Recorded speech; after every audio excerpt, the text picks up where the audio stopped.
नमस्कार दोस्तों।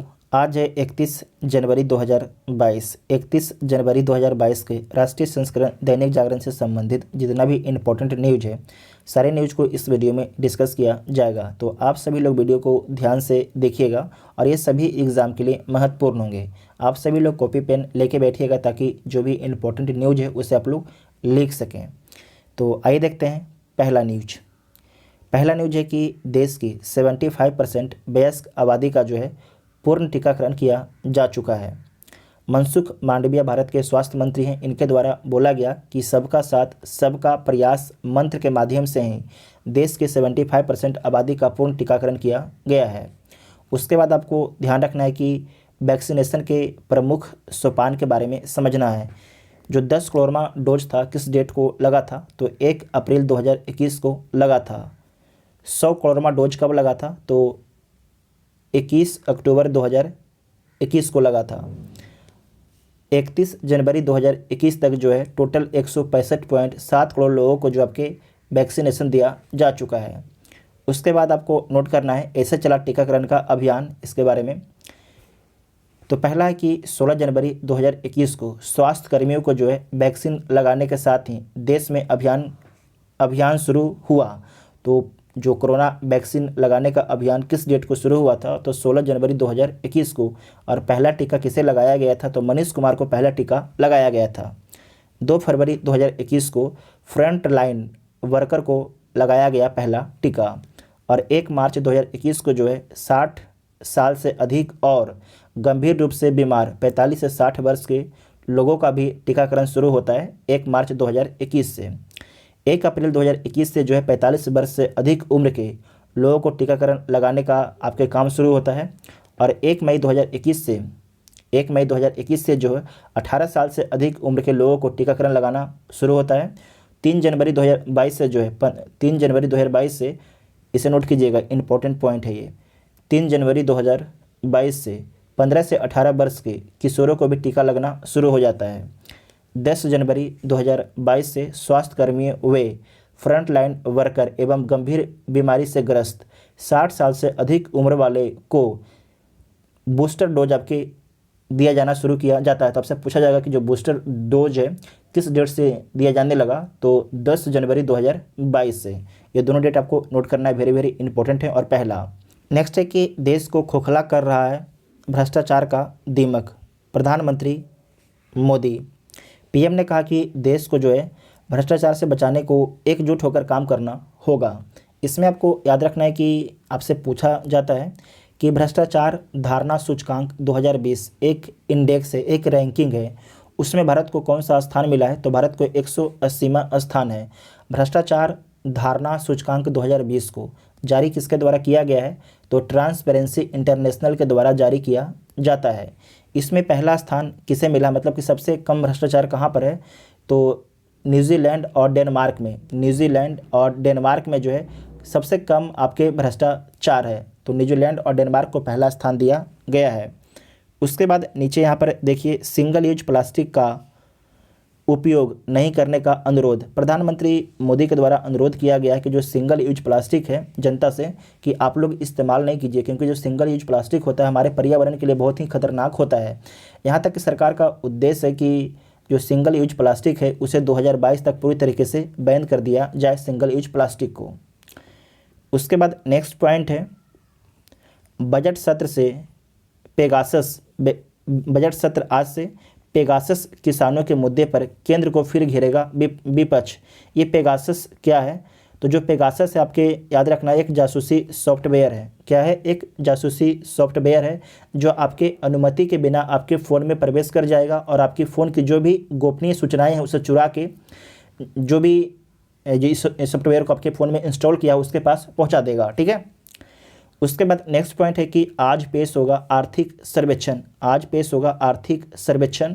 भावी नीतियों को मिलेगी झलक। जो बजट होता है, बजट के एक दिन पहले जो है आर्थिक सर्वेक्षण आपके पेश किया जाता है। जो आर्थिक सर्वेक्षण होता है इसे तैयार कौन करता है, तो आर्थिक सलाहकार इसे तैयार करता है। वर्तमान में आर्थिक सलाहकार कौन है, तो बी अनंत नागेश्वर हैं। बी अनंत नागेश्वर जो हैं आर्थिक सलाहकार हैं। लेकिन आपको याद रखना है कि बी अनंत जो नागेश्वर हैं इनकी नियुक्ति 2-3 दिन पहले हुई है। तो इसका मतलब क्या हुआ कि जो आर्थिक सर्वेक्षण है, आर्थिक सर्वेक्षण जो है बी अनंत नागेश्वर के द्वारा तैयार नहीं किया गया, किसी और अधिकारी के द्वारा तैयार किया गया है। ठीक है।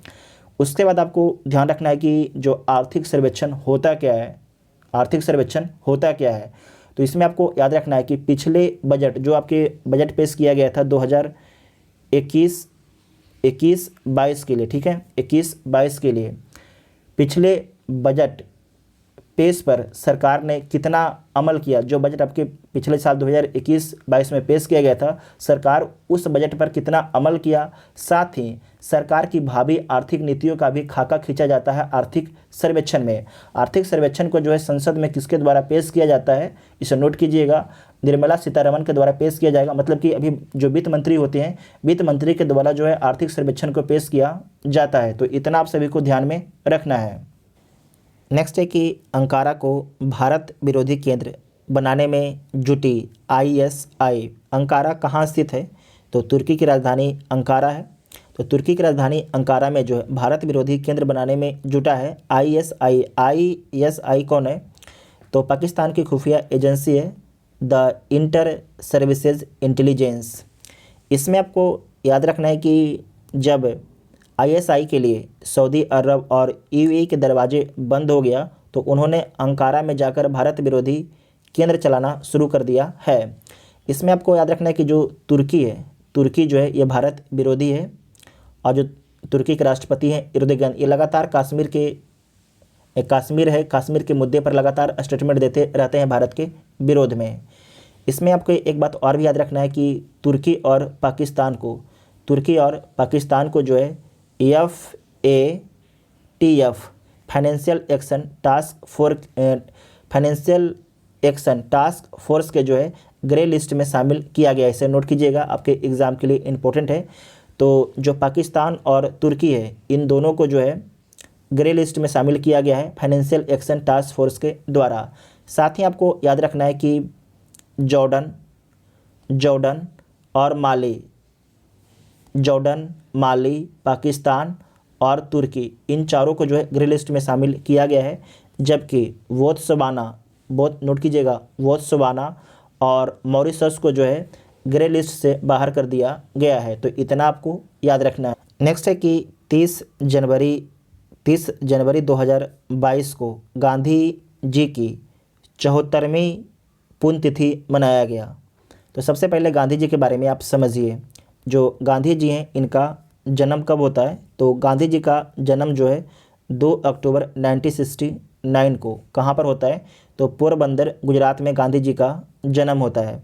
जो गांधी जी हैं इनकी पत्नी का नाम क्या है, तो कस्तूरबा गांधी इनकी पत्नी का नाम है। उसके बाद आपको याद रखना है कि गांधी जी जो है 1893 में दक्षिण अफ्रीका चले गए एक केस लड़ने के लिए। ये भारत वापस कब आते हैं, तो 1915 में भारत आपके वापस आते हैं, और इनके द्वारा 1917 में जो है चंपारण आंदोलन में भाग लिया जाता है। उसके बाद खेड़ा आंदोलन में भाग लेते हैं।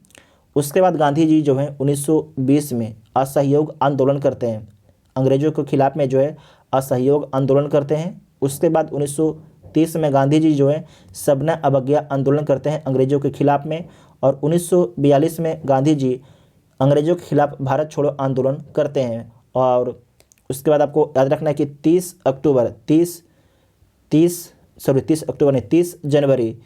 30 जनवरी 1948 को नाथूराम गोडसे के द्वारा गांधी जी की हत्या कर दी जाती है। तो इतना आपको याद रखना है। नेक्स्ट है कि देश में मेडिकल टूरिज्म को मिलेगी नई उड़ान। तो सबसे पहले हम समझते हैं कि मेडिकल टूरिज्म क्या होता है। तो जैसे कि अपना देश भारत है, और भारत में आपको पता है कि अस्पताल बहुत अच्छे प्राइवेट हैं और कम पैसे में इलाज करते हैं। तो जो आसपास के कंट्री हैं वहाँ पर मान लीजिए डॉक्टर अच्छे नहीं हैं, ठीक है, तो भारत में इलाज कराना चाहते हैं। उन्हें पता है कि भारत में इलाज बेहतर भी है और सस्ता भी है। तो आसपास के लोग आपके भारत में इलाज कराने, जो आसपास मतलब कि जो आसपास के देश जैसे कि सऊदी अरब हो गया, अफ़गानिस्तान हो गया, ईरान हो गया, पाकिस्तान हो गया, इन सभी के लोग आपके भारत में इलाज कराने के लिए आते हैं। तो समस्या क्या है, जब इलाज कराने के लिए आते हैं तो ठीक है, लेकिन भारत सरकार को एक इससे समस्या है। समस्या क्या है?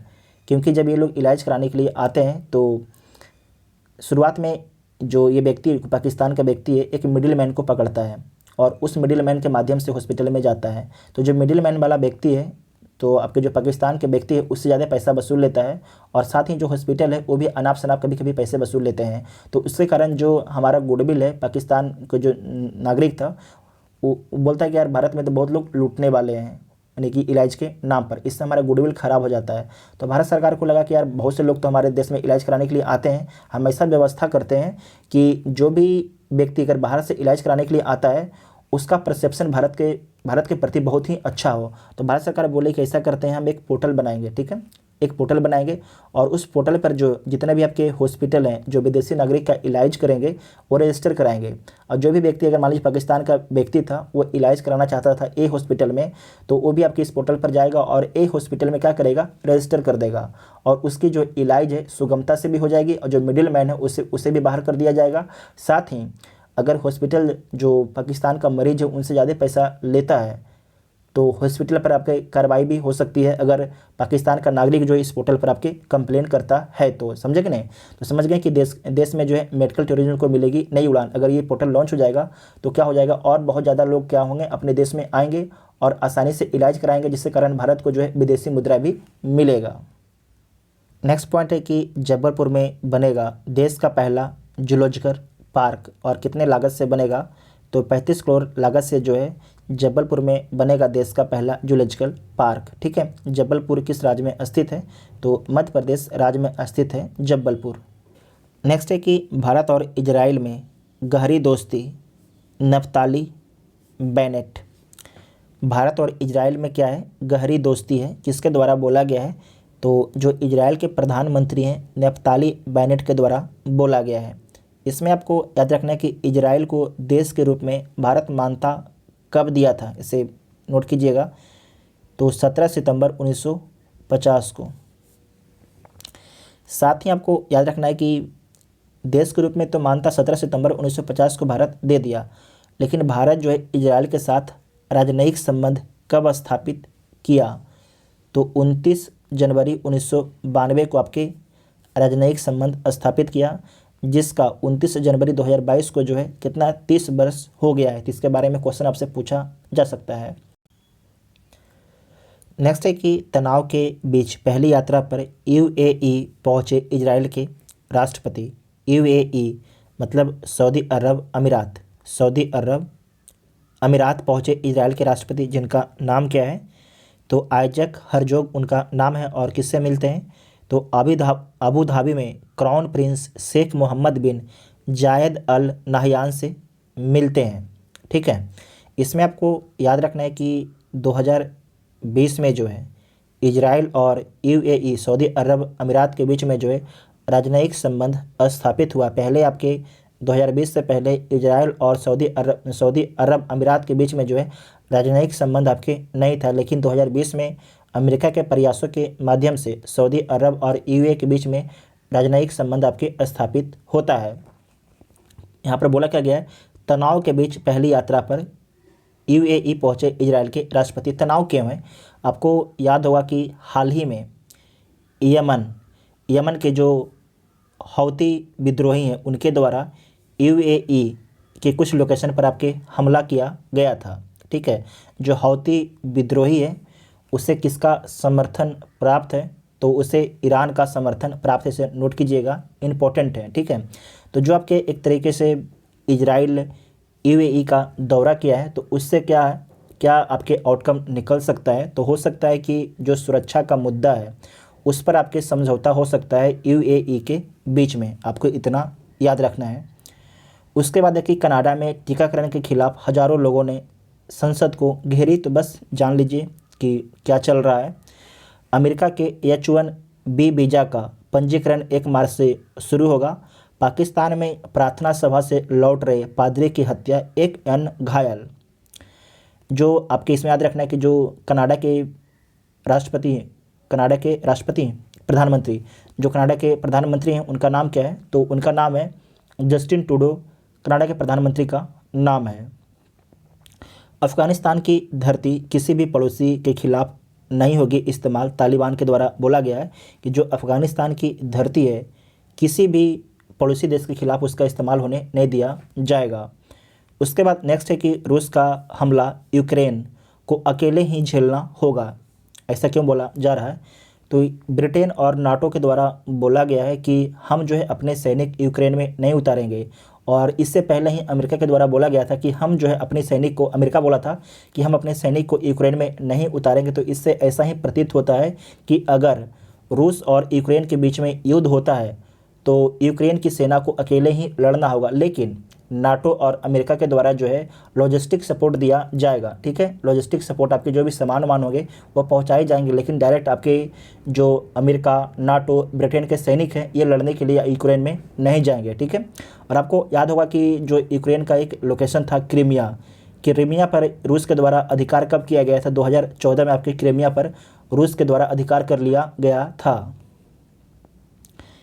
उसके बाद है कि पाकिस्तान की सेना प्रमुख बाजवा ने किया बलूचिस्तान का दौरा, तो बस जान लीजिए, इनका नाम नोट कीजिएगा। दूसरे कार्यकाल के लिए फिर निर्वाचित हुए इटली के राष्ट्रपति, जिनका नाम क्या है?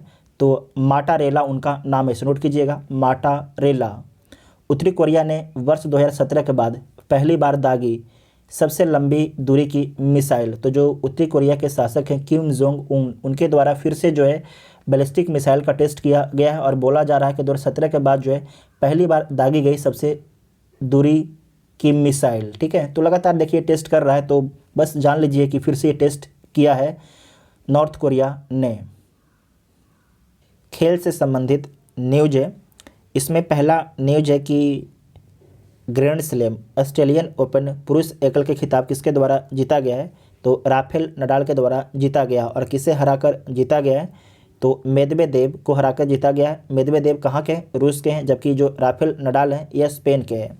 सर्वाधिक पुरुष सिंगल्स ग्रैंड स्लैम खिताब जीतने वाले खिलाड़ी कौन है? तो सबसे अधिक जो है सिंगल्स ग्रैंड स्लैम खिताब जीतने वाले खिलाड़ी हैं राफेल नडाल, इनके द्वारा 21 बार जीता गया है, जबकि रोजर फेडरर के द्वारा 20 बार जीता गया है जो स्विट्जरलैंड के हैं, और नोवाक जोकोविच के द्वारा भी 20 बार जीता गया है।